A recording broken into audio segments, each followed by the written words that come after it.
The ban on open grazing gives the herdsmen up to 6 months to ranch their animals, beginning from May to November 2017.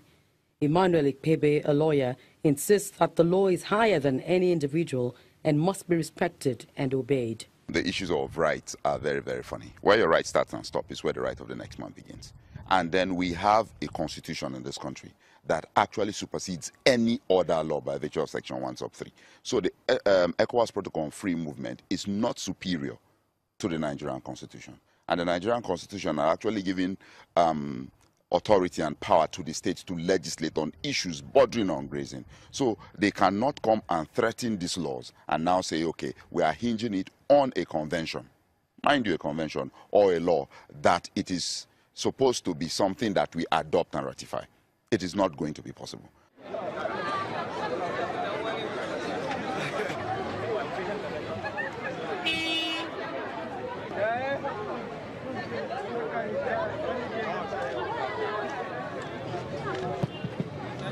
Over 12,000 Tiv people from Benue State, including women and children, are now taking refuge in neighboring Nasarawa-Benue border communities. The migration is causing apprehension in Awe community.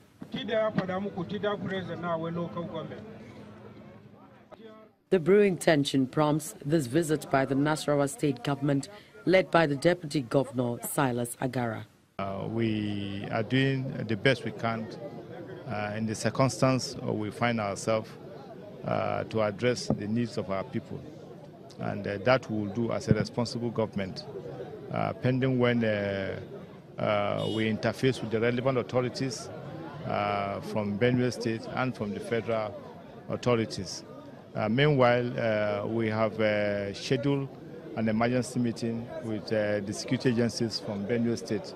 Hopefully, when the agencies from Benue State and that of Nasarawa State meets, we will be able to find lasting solutions to this crisis that we're confronted with. There is intensive patrol and a lot of surveillance are put in place. My counterpart in Benue, the Commissioner of Police in Benue, I'm in constant in touch with him, and we are synergizing, we are strategizing, and we are updating our strategies and our plans.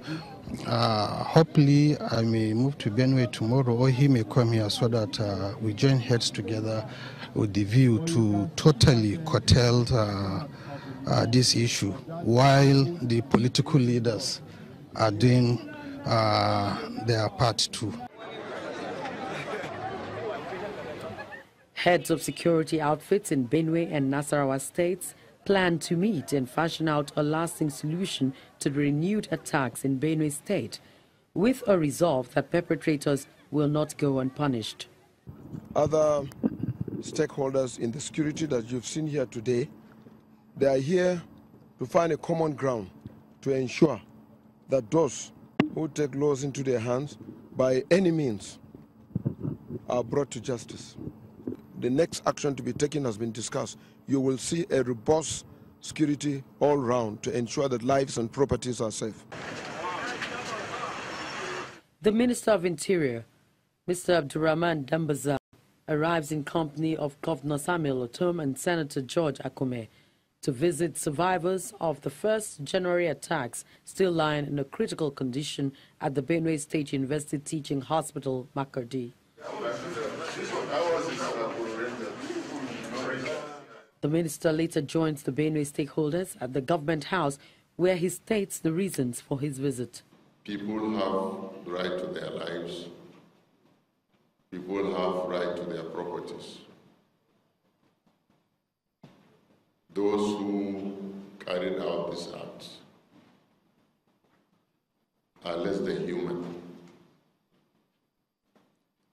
Therefore, the federal government has given instruction to heads of security agencies to bring them out so that they can face the right of the law.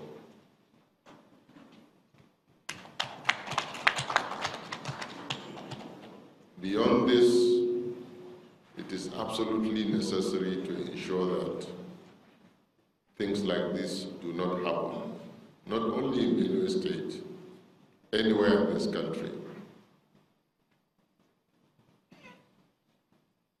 Therefore, the particular case of Benue State, whatever the problems are, we must dig into them and find lasting solutions.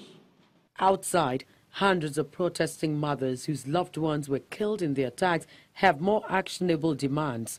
They want the government to respond.